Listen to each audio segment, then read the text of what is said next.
pocket full of money, and he's saying something about like wanting, our desires, whether it's to be rich or want a car, because once we get that car, then we'll get that freedom. Once we get the money, we'll be able to do what we want, and we'll be able to feel a certain way. And it was just kind of saying, don't wait for the car. Don't wait for the car. Yeah, don't wait for the money to come for you to be able to have that freedom to do what you want to do. Make that time. If that's what's the most important thing to you, it's more important than money. It's more important than any of your jobs.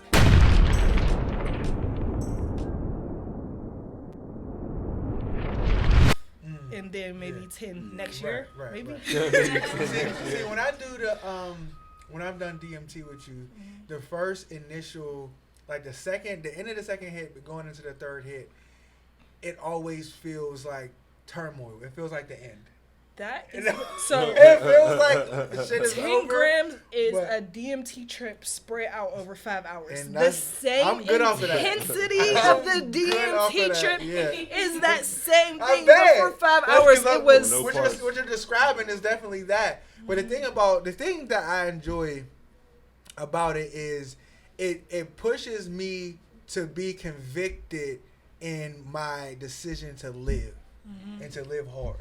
You know what I mean? Because it's like, it's not like you're jumping out of a plane, but you are in an instant, in a way. You know what I mean? And I think that the version of yourself that you feel like you want to be is right there with his hand out.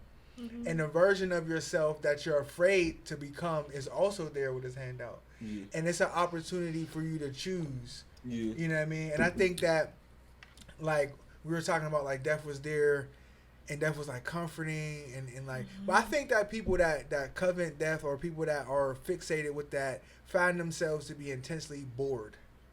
Like, they're deeply bored. And they do things to try to get excitement. You know what I mean? But people who have an excitement of life, we can't always explain where it comes from or why we have it, but it keeps us in life. You know what I mean? Like, it keeps us in life. Like, the older people that you see that really enjoy life, don't they always look excited? Absolutely. They be smiling. They like, how you doing, young man? How you doing, young lady? Like, it's a beautiful day. Like, I don't care what type of health they have. They always excited. The ones that are in life. You know what I mean? That's real. You'll never see a happier person than like a happy old person, a happy elderly person. And then the people you see that are waiting for or not opposed to dying like tomorrow, they always look somber and like bored and just like, like I working in a high school, I realized I had a brief conversation with my principal today. We had a meeting, and leaving the meeting, he was like, "Yo, I appreciate your how you was adding to the meeting, blah blah blah." And I was like, "Yeah, I'm honestly just tired of like the complaining space of being a teacher." Like, I seen another teacher that lives by me, and like as soon as he seen me, I was like, "Hey, how you doing?" He was like, "Oh."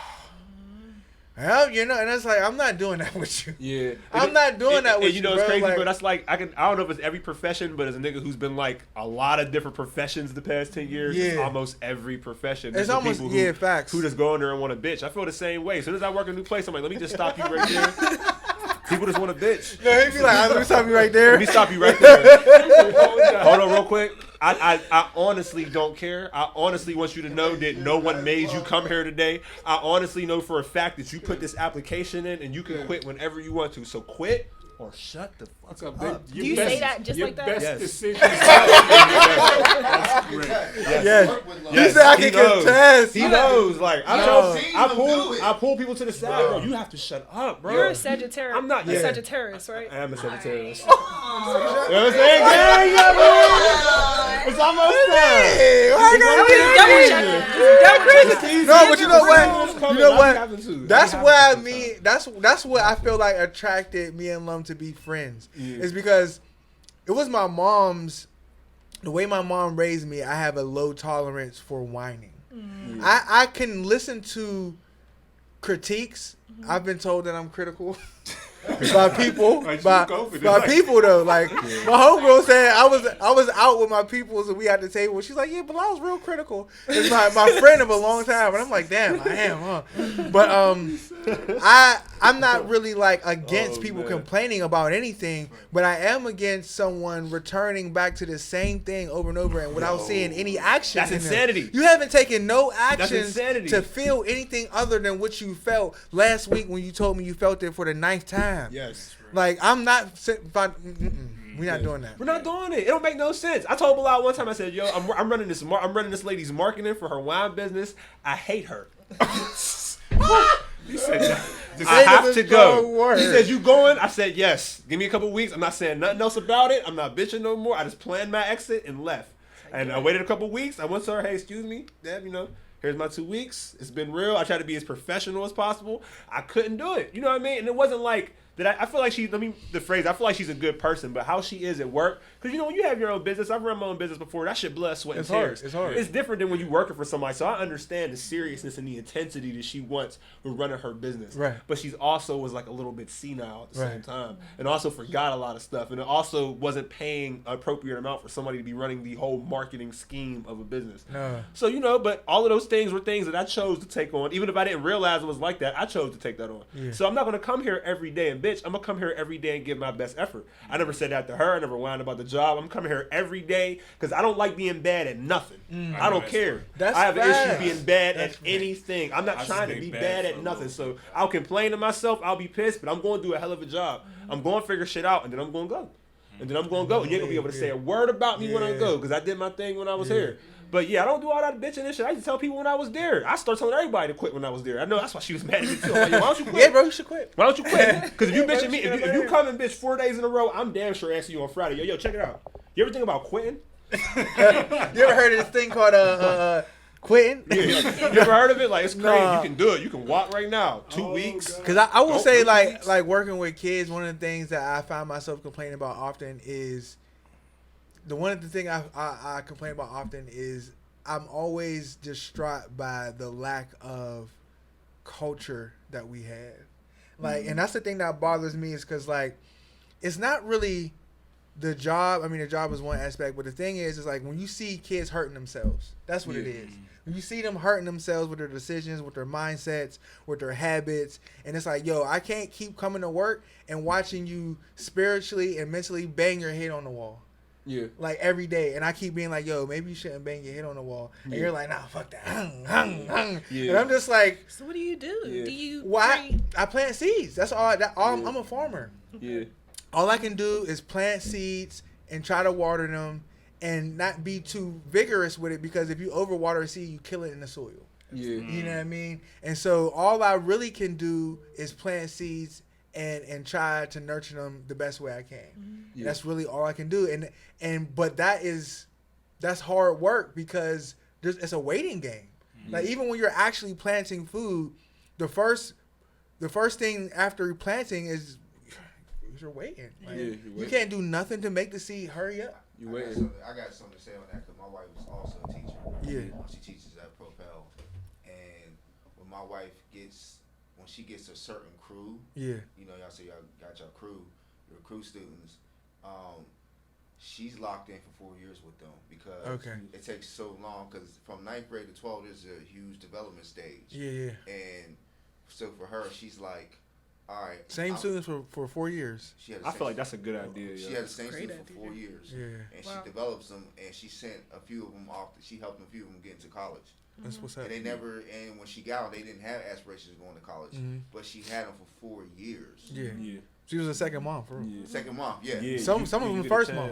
Yeah, some first mom. Some don't have no, facts. At the crib. Yeah, so, 4 years, you can make an impression. Cause I've had teachers make impressions on me just with a year or even with a quarter in class. No, really, 2 years of interaction with this one teacher really saved my life. It really did. Like sometimes I run into someone I knew when I was younger, and I realized how different I was. One like day, I didn't even realize. Off camera, we're going to talk about what Bilal high school stories I can tell and what Bilal high school stories I can't. Is that bad? That I gotta be off camera? No, I'm just gonna wait. We're gonna have it complete because I'm not saying I'm capturing all the footage. Off camera, we will talk. Off camera, because me, I'm the wild. I'll throw a wild story out every other pod, and I haven't even begun to like divulge anything that's really actually wild in my life. Exactly. I be trying to chill though, because I'm like I don't want to just put B shit out there because I knew B for like 15 years. You know what I mean? So there's a lot of change. I don't remember a lot. That's the thing. Like I was lost to the point where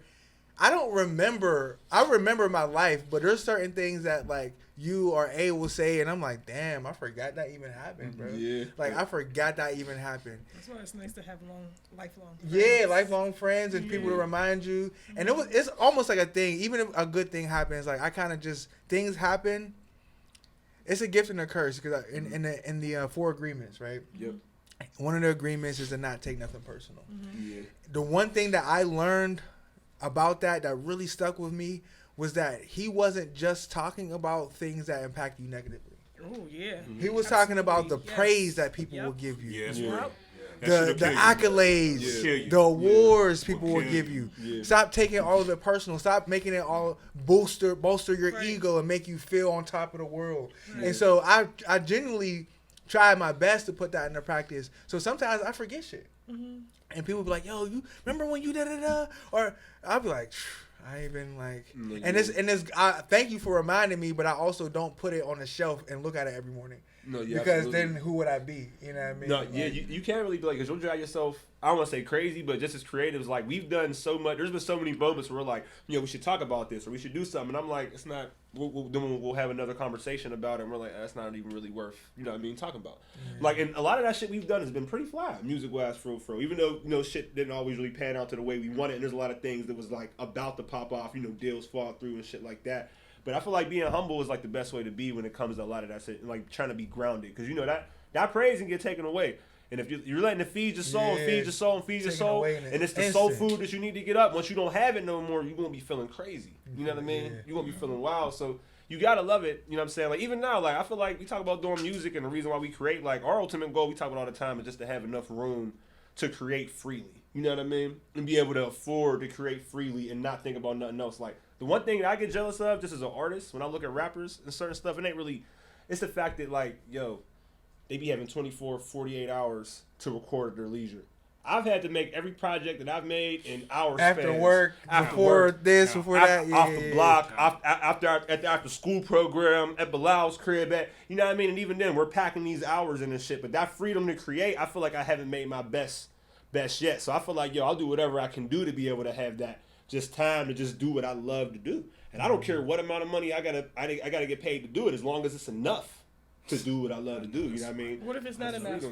If it's not enough, then I'm gonna keep doing it the way I'm doing it now, and I'm gonna try to reach the best creative potential that I can. But I know if I can get to the point where that can self-finance itself, and I don't have to think of anything else about it, I just want to see how high I can gain, because I love rap and I want to just put myself in like the upper echelon in my mind. You know what I mean? With some of the people that I've listened to. So I feel like if I can get that creative freedom, I can unlock a part of myself artist-wise that I haven't got to before.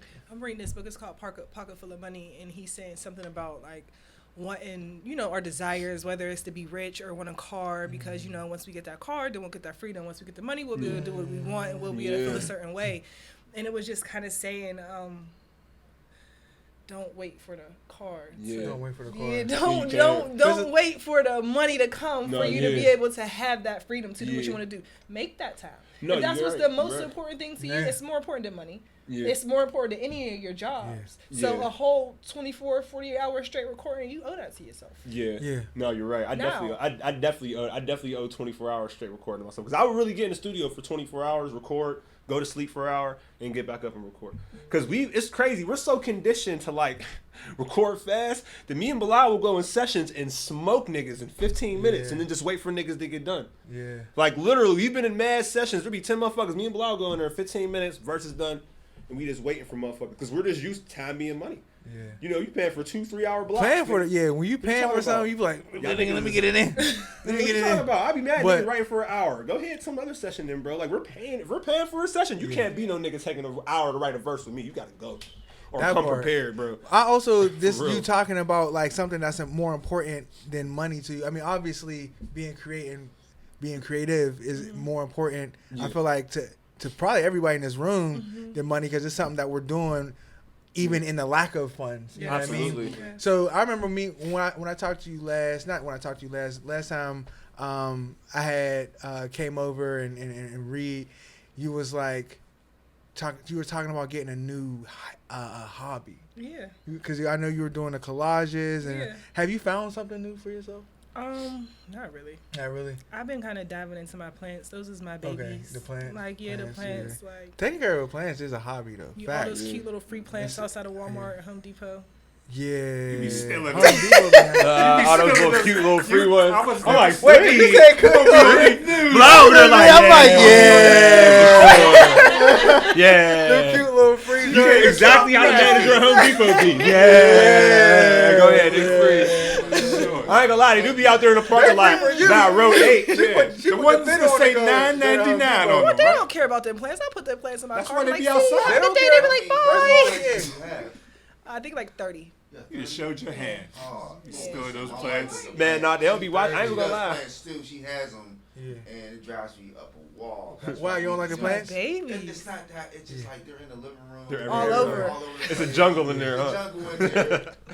But on the sideboard, my toddler, she walks past the plants and she'll like rip off of it. I mean, but getting used to toddlers will do that. The plants are so important to have because they really do bring vibration to the home. I was admiring this bitch. They bring a vibration to the home. So beautiful. She looks so healthy and happy. The little arms on the side. It brings a vibration to the home, man. And that's why I've been so I don't have as many plans as I would like. I'm slow to get my space together, I realize. And I think it's because I want to own my space. Like, I'm still paying rent, and there's a level of like investment that sometimes I'm apprehensive to put in because I don't like redoing shit. Yeah. Like, I don't want to paint my crib and then move in a year and then paint my crib again. Like, but there's also a level of me that does want to do it. So I kind of have to make a decision on what I'm going to do. But the plants, I feel like, have been so important to me because they are a mirror that's different than the one that you look in for your face. They're a mirror. Yeah, like they'll really show you where you at. Teacher. One of the biggest lessons I get with my plants is people think because I got like a lot of plants that all my plants are always alive. I kill so many plants a year. Yeah. Like, and I'm always getting new ones, but still there's a lot of them. Yeah, free ones. Free ones is killing me. And so, like, when the plants is dying, like when I first see that my plants is dying, the first thing I do is kind of like give it space. Right. We'll try sunlight. Give it a little space. We'll try water. Give it a little space. We'll try to move it, and we'll give it a little space. Yeah. And after a while, if it's still dying, one of the things is just like, okay, well, you don't want to be here. You're not happy here. This isn't like the space for you, and I have to be okay with that. And I just think it's so funny how it's easier for me to do that with the plants than it is with people. Like, I want to be that compassion when it comes to people. Okay, well, let's try this. Okay, no, give you a little space. Let's try this. That doesn't work. Give you a little space. Let's come back. We're not working. Okay, let's just go our separate ways. Like, to just detach, like that kind of detachment, and to know, like, just kind of get a new plant. And it's going back to the earth. I take the dead plant, put it in the backyard where all the plants, and it's sort of just like this recycle. It's just, I don't know, something about the death, the rebirth cycle. It teaches you about relationships. It teaches you about spirituality. There's so much there. There really is. I mean, all relationships have to end eventually. Yeah. Even if you with somebody, you every single one. Even versions of a relationship. Even if they end with death. You know what I mean? You do somebody 80 years, it's really unlikely that you're going to die at the exact same time. Absolutely. And that'll be the formal end. Say no. Let's do it. Back to the cults and shit. Back to the cults. I got this Kool-Aid. No, you're right. Man, so. Not the Kool-Aid. I got this Kool-Aid. That shit hit me on the delay. Oh, God. I got this Kool-Aid. Yeah, everyone got to, and eventually, you only can have borrowed time with people, so you should just, somebody that told part me, too. every person that comes in your life, you only have them for a certain amount of time, you know what I mean? So you should just Yeah. appreciate them while you have them for real. I've been in this mentorship space with this micro business, and one of the things that they talk about is that success is the measure of how many people are successful because of you. Absolutely. Like how many people, and not in success, you know, it's defining the word with the word, but more importantly, how many people are living better because you lived. Absolutely. You know what I mean? And like if that is a number of people that makes you feel warm, then you've been successful. I You know define what I it mean? as greatness as well. That I think is- greatness Absolutely. That's the greatness. same way. When I have a debate and it's about rap or it's about like even something else, that's where I start splitting debate. If I'm literally splitting hairs and I can't decide between two people, I'm like, yo, well, who'd he put on? Who inspired? Who did he put on? inspired? Who did Who he did he help? inspire? That's Who what- did she help? Who is here because of him? How did he? What lineage did he leave behind him? Who are his everything. mini me's that he's like, yo, I did this so X, Y, and Z can walk? Because it's important for in our culture. It's not even, I wouldn't say important. It's pivotal that every single generation does that without really thinking about it. Just laying stones for the next generation without We have seeing to, them. bro. We have Because to. the stones we gotta lay ain't never gonna be as difficult as the stones people had to lay behind us. Like I say all the time, people were making sacrifices, taking abuse without having any like inkling that shit was going to change. I don't think people in the 60s, in the 40s, motherfuckers getting blasted with fire hoses, bit by dogs. I don't think they was like, oh yeah, next week it's going to be great. I think they were like one day. That's fucking conviction. So if you got conviction to do that, I feel like we should definitely have the conviction at least to share a little fucking information, to spend a little extra time. So to me, if you can't do that, that takes away from your legacy. If you don't got nobody that came after you, you're not that fly to me. You cool, but are you great though? Right. Are you great? You know what I mean? When I look at somebody like LeBron, I look at Rich Paul, I look at Maverick Carter, I look at 5 black men who have made themselves into something, who went on to hire mad other black people. I look at that school, I look at a lot of that stuff. If you're not leaving a legacy like that, you can't really be great. Even if you're really, really great at one thing, are you really that great of a person for real? So Like, I've been thinking about it in terms of like when we think about. I'm reading this book called "Everyone Communicates, Few Connect," by this dude named John Maxwell, and he talks about connecting to people versus communicating, right? And the biggest thing that I learned, and it was almost like a reminder to my spirit, because when you often learn something, it's almost like a reminder more than it is like new information. Sometimes it's brand new. Other times it's like, yeah, I did know that, but I needed to hear it like this. Yeah. You know what I mean? Yeah. It's almost like your first time eating like a non-frozen vegetable. And it's like, I had this before, but hey, I ain't never have it like this though. Yeah.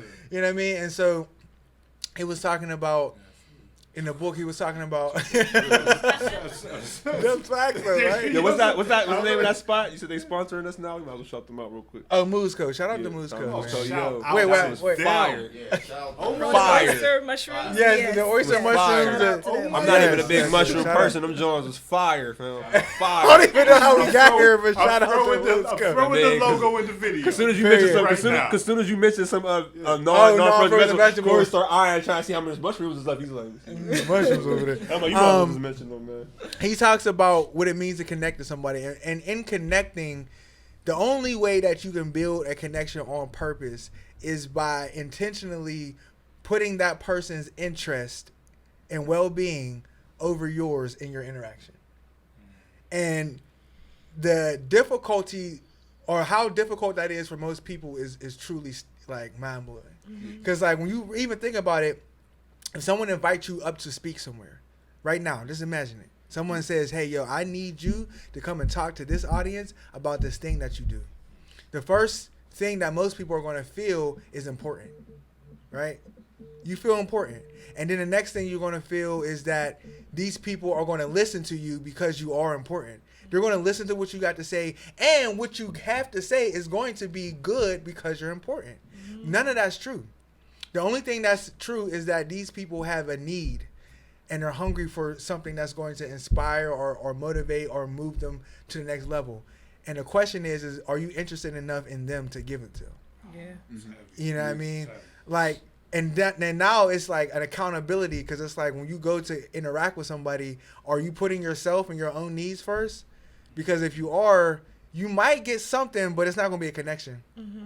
it's not gonna be a connection. No. And so I started thinking about that with my kids, and I realized like, damn, it's hard to consistently try to connect, even with someone that is like always like in your space. It's like you then take your connection for granted, and your connection might be strained because you're not continuously updating the connection. Yeah. But what I'm hearing too is that if both parties are doing that same thing and it's got the same goal to put the other person's needs first, then that sounds That's really a beautiful connection. Like, that's a beautiful connection. That's a If beautiful one connection. person's kind of doing it, it sounds like it could kind of maybe get lost in It translation. get lost. But if two people got that same intention to put your needs first, that sounds like something important and new. That's what we call chemistry. That's what we call a spark. Yeah. You know what I mean? Something that just like a beautiful connection, business, love, whatever it is. That's what that is.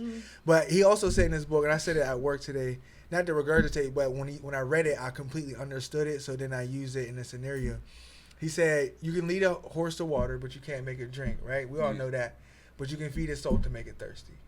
And so what he was saying was that once you see someone is not trying to connect with you, or once you see that you're not making a connection, not that someone's rejecting you, but you're not making a connection, think about ways that you are still not putting yourself first, but the ways that you are showing up inauthentically. You know what I mean? Because if they don't try to connect after that, that's cool. Everyone's not going to connect. That's fine. But it's just being mindful about actually connecting versus communicating. You know what I mean? Like when you walk up to someone and they say something to you, and the next thing you know, for the last 5 minutes, you've been talking about your experience in college. And it's like, you haven't connected. You don't know nothing about this person. You don't remember their name, like nothing. You know what I mean? So it was just something to think about. And shout out John Maxwell, man. Yo, yeah, man, shout him out, bro. Those listening, like, he got some small books, He got but some they're shit. powerful. No, they Yo, really be for hitting, sure. bro. Like, yo, pick one of those up. That was one of the first authors, like, when I first started reading, was one of the first authors I got into him? Oh, absolutely. He got some, that's some over there. Okay. Shout out to books. Yeah. Shout out to. Hey, I was out going to to say books. this. I was just talking about this with Imani the other day. I was like, we should read a book a month, bro. We should have a book club for the, for the pod. We basically do that anyway. We do, but like collectively, pick collectively, one that I we feel. all, I mean, That's digging 10 in. pages a day. I'm with that. That's 10 pages a day. I I ain't don't gonna even lie, count bro. pages. I do 15 minutes Oh, or yeah. more. I mean, my daughter's been doing that lately. Yeah. 15 I'm with it. To be honest, I got my Audible list is, bro. My Sometimes, Audible list is I mean, that's 20 cool. books If- long. If that 15 Literally. minutes is only 4 pages, because the thing I realized is if you do 10 pages, you're reading for compliance. I know. You're reading to get to that. Every page you read, you're looking at the page number. All right, got 3 more.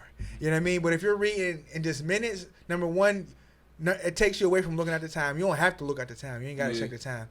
I'd rather any person, including myself, to read for comprehension than for compliance. That's Yeah, where I'm at. like, That's you know why what I it mean? takes me Sometimes you gotta forever. go back. You That's gotta go why it back and takes read me it forever. again. Listen, sometimes you go back and read it again I a don't, second I time. don't turn a page until I understand what the hell I just read. That's Yes. me too, bro. That's Sometimes like, I I will go back a page every time I pick it up. Yeah. Just to make sure I just can to make sure. fact. Yeah, And that's to me, that's what everything. But also, like- I ain't reading no bullshit. Like, I mean, I ain't reading That Harry part, too. Potter and that, like, I ain't saying Harry Potter's bullshit. Oh, yeah. Fuck Hey, Harry bro, Potter. you- No, Hey, we about to get no, these no. money. Fuck y'all Harry Potter niggas, man. Harry Man, Potter I'm like here, the beehive on here. ass. man. Harry Yeah, Potter like the listen. beehive. Listen. Nah, but What's yeah, some man, good books y'all been reading lately? No, I'm reading.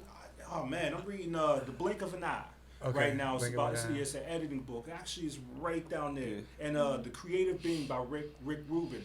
That's been, Okay. That's That's- crazy. That's been on my list. I'm reading the autobiography of Crazy. Juicy J. Oh God. I did have, and it's been great. Yo, I had Rich I Dad ain't Poor gonna Dad lie. queued up, and I ain't gonna lie. Autobiography Dick, of Juicy J. I'm gonna yeah. finish Rich Dad Poor Yeah, Dad. we gotta get into that. Autobiography of Juicy J came through. I'm like, oh listen, because I ain't gonna lie. These autobiographies been killing. Yeah, me. he read the I'm Gucci Man one. He was interested. talking about the Gucci Gucci Man Yo, one. that Gucci Man. The Iceberg Slim. Ooh, yeah, Iceberg Slim. That's No, the Pimp- biography. Pimp? Probably. Oh yeah. Iceberg That's Slim the- is- that's Iceberg the Slim biography. You been is reading hard. about the Alex Haley joint? So I read Malcolm X probably about twice, but it was like in my 20s and Yeah. then I turned 30. Okay. But Malcolm X lived until I think he was 39. I'm about to be 38. Yeah. And I want to read Malcolm X again at the age of 38 and Yeah. see kind of where his mind was. Yeah. Right. You know what I mean? I feel like that's a You good have to idea. read a book like You that. gotta read some stuff like a different, like different way. I told him The about the Four Alchemist is Agreements. like that, bro. The Four Agreements was like when I read it the first time. I read it as a regular. I had the book paperback. I'm like, okay, cool. I'm like, yo, this is a dope book. And then when I had Audible, they had it for free. I'm like, I read this already, but I wanted to listen to it again. yo, listening to that book, it's like he made it to be listened to. I'm like, this shit is crazy. This did not hit me the same way when I read it. It's the same words that I know. Every word you said, I remember, but it was crazy. Just the cues and the certain things he would put in there, and then the pacing, like. It was like the pacing that he read it was the pacing that he wanted it, like he felt it was meant to be read. Right. And think about this though. Think about this, man. We miss so much. Like reading a book twice, you'll never read the same book twice. Yeah. It'll always hit different the second time because you're gonna come in with some knowledge of it, but you're gonna see things you never know. Cause like there's an experiment. If you was to close your eyes and look at everything in front of you, right? No, actually look at everything in front of you for like 2 minutes. Try to count everything that you see. Take note of it. Take notes of it. Close your eyes for 15 seconds. Open it up. You'll see something new every time. Every time you'll see something new. That's facts. We miss so much, and it's like reading that book the second time. You damn sure gonna collect something else. You got to. It's just natural, man. It's wild. The one that's impacted me the most lately, outside of that, was Atomic Habits. Oh my goodness, bro! Atomic Habits. Yeah, I got it. Yeah, I still gotta read Atomic Habits because that's on my Audible list too for a minute. I'm watching his masterclass. I ain't get to the book yet. Yeah, I'm telling you. I got some credits too. Yeah, bust some credits out. Yeah. Oh, I ain't gonna lie, I love Audible. Atomic Habits. The reason why I really like the book is because. The reason why I like any book, but especially this book, is because once you read it, or while you're reading it, you begin to like wipe the fog off your own inner mirror. Mm-hmm. It's like as you're reading it, you're seeing your own actions, and you're like, okay, that's why that turned out this way. That's why I haven't been able to do this. That's why I do this when I wake up. You know what I mean? And it's kind of like making you see yourself, and that's why I love. Those are the books I like, man. That make you feel like it's like.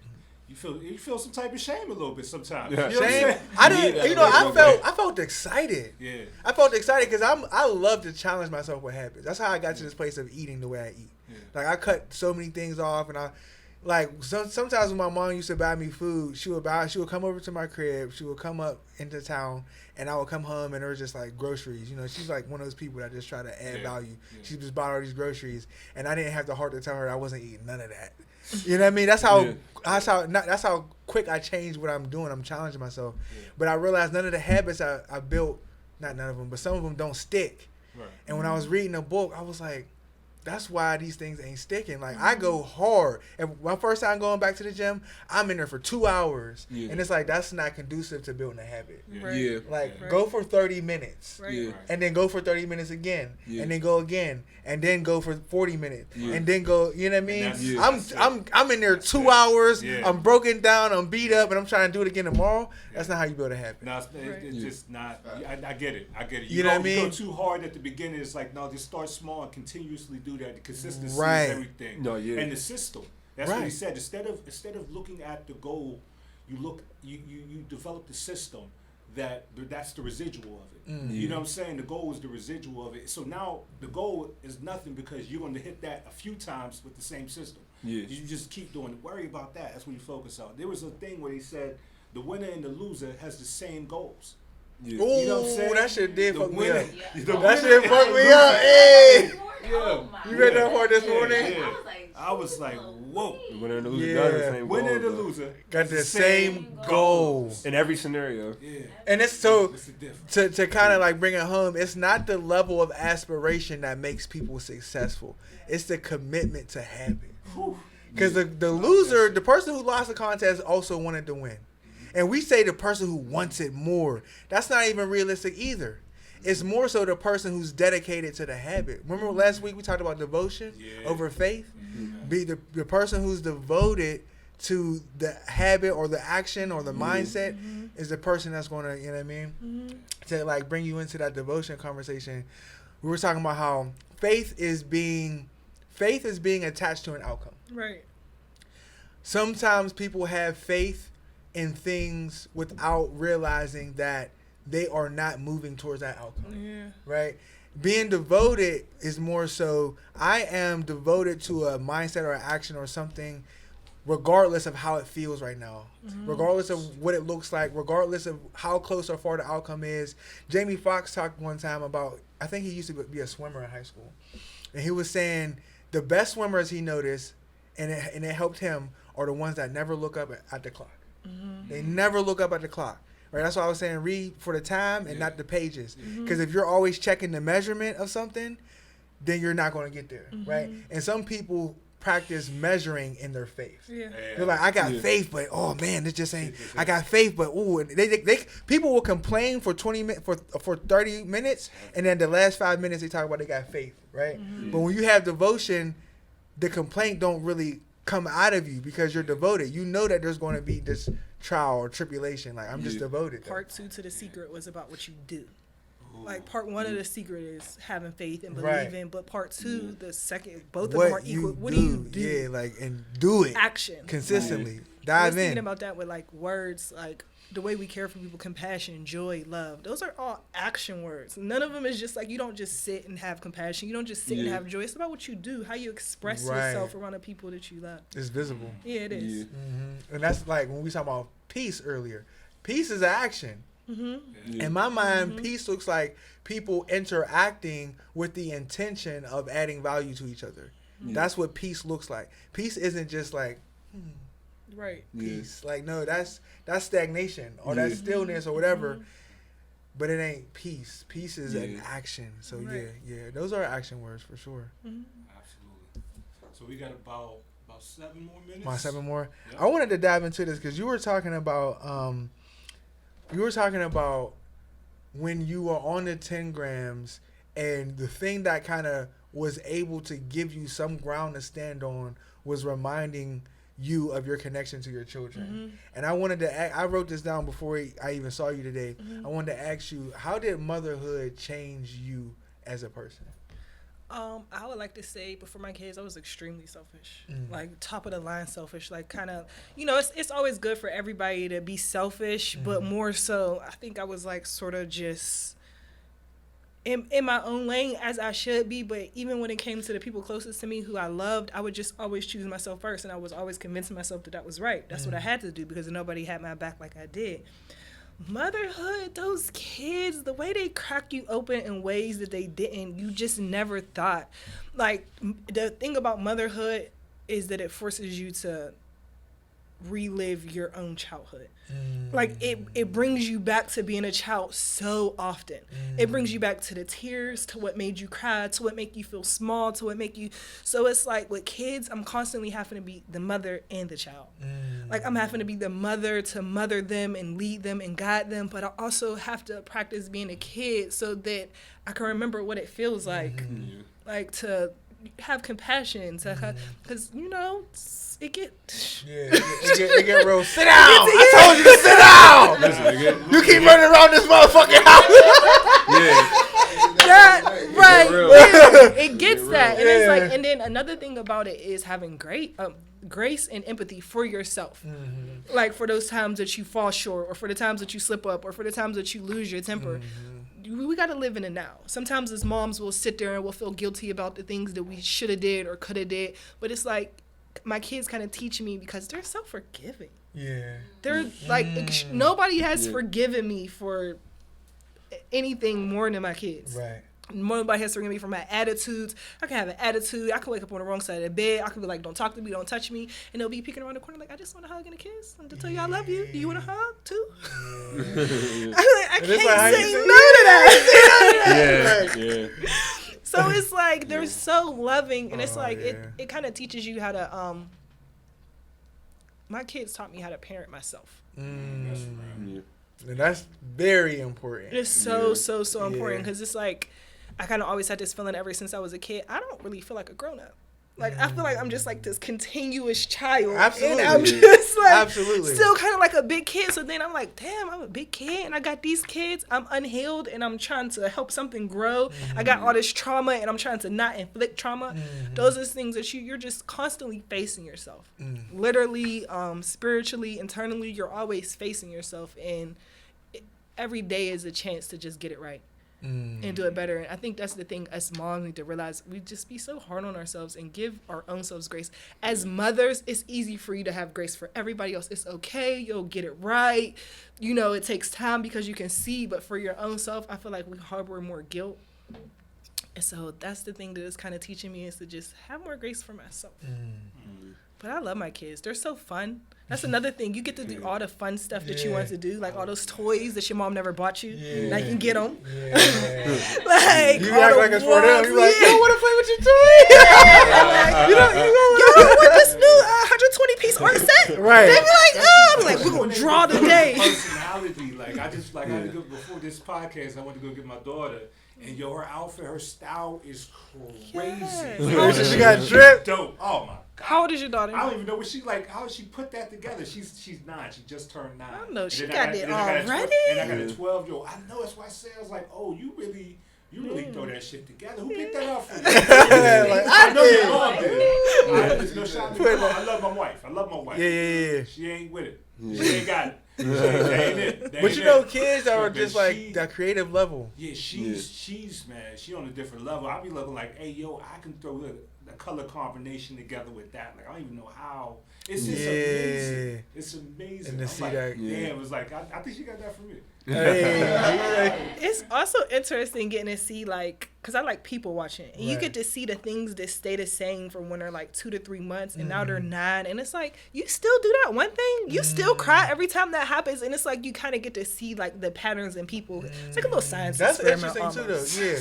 Well, kids make science experiments. You do all types of psychological tests to see patterns. Literally. No, that's facts.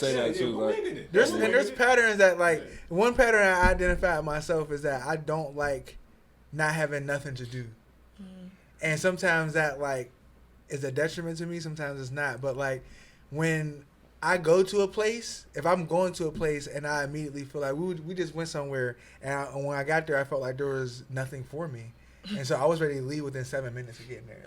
But it was just like, damn, I can't leave in 7 minutes. Like I told your childhood? Like, absolutely, because I was the only child, and like I always found something to do for myself. I always found something to think, found something to touch, found some place to go. And so I remember the one time I cried didn't bring me shame, but the one time I cried in my childhood, when I really look back, and I was like, damn, I really cried about that, was when my mom had a cookout or something, and there was none of the kids from any of the other family members came over, and I had to sit in my room, and she was like, go upstairs, and I was like, I was so bored, I cried. I cried in my room. I was so bored, and I realized, like, for me, I don't like not having nothing to do. It ain't gotta be super exciting. Right. It ain't gotta be super exciting, but if I'm around people and I'm still alone, I'm out of there. I'm not sticking around for that. I'm not sticking around for it. I'm out of here. I promise you. You can hear it in 6 your minutes voice. flat. It's over. 6 minutes. No, I ain't gonna lie.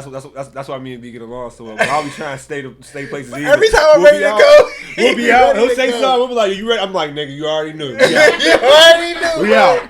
We out, nigga. I think we was at the Wiz concert. There was a point in time, and it was a little before he went on. We was looking at that traffic. Niggas had something to do. I already knew. In my mind, I'm like, I know we getting ready to go. I just looked at B. He's like, I'm like, nigga. Bro, you know I'm ready. One of my other friends would have been like, "Yo, we can stay till 2:30 for the parking lot let out." No, parking lot let out. No, bro. No, that's how I know you ain't got no sauce. You talking about parking lot let out? Bro, I used to hate, bro. Not at the concert. I used to hate being in the club, talking to somebody in the club. Okay, nice to meet you. Exchange numbers. Then we get outside. Hold on, I gotta talk. Bro, we was in the club for 8 hours, bro. You was 8 hours. 8 hours. You wait till we get outside. You was in the club for 8 hours. Man, you better listen, pass her your phone. She wants you, nigga. She already made her mind up anyway. Pass her your phone. But hey, her mind is made up already. You can't do the parking lot let out if you're not driving either. Yeah. You the passenger trying to wait for the let out? You can't. Bro, let's go. The point. Let's go. What are you talking about? Like, you can't You're not even driving. Listen, you're not even in the passenger. We was kids. We was kids. You couldn't do that. We was kids. You couldn't even do that. There would always be some nigga pull up. Yo, exactly. We talking to them niggas for? They walking. It's over. It's over. You got it. You got it. And even if you get the girl, niggas will hate on you too. I remember I talked to her because she was a little older. I had every old nigga in there with a car wanting to kill me the whole night. Just because she gave me some play. I'm talking to that little young motherfucker over there. Y'all looking at me. That's why under 21 clubs should not exist. Yeah. No world should a 21-year-old be partying with a fucking 13, 14-year-old. Absolutely not. I don't think they do that no more. No, yeah, they're done. I haven't seen under 21 clubs for good reasons. Since I got out of my teenage years. For good reasons, especially since they trying to add that P. I would never send a child. If you don't know what I mean, then we'll talk about that next episode. You feel me? Yeah. But hey, I want to say like and subscribe. Please. I appreciate y'all for tuning in. Please, I appreciate our lovely guests. Yes, clap it up. Returning. You know what I mean? Hey, I know y'all niggas gonna be asking. Y'all niggas still can't get on the pot. We want to give a shout out to our sponsors, House of Wax. For sure. Yes, sir. 1028 Podcast Studio. Yes. Appreciate y'all. Moose Co for hooking us up with some food today. Wow. And Imani for being a good assistant. Yes. Thank you. She really hooked. Yeah, she made sure we was right. She made sure we was right. And I just want to let y'all know that whatever you want to do, whatever you want to create in your life, you have the ability to stay devoted to the cause, man. Stay devoted. All right, I'll holla. We all chickens in the farm, man. Chickens in the farm. Bye. Yes. Yes, sir. It was nice.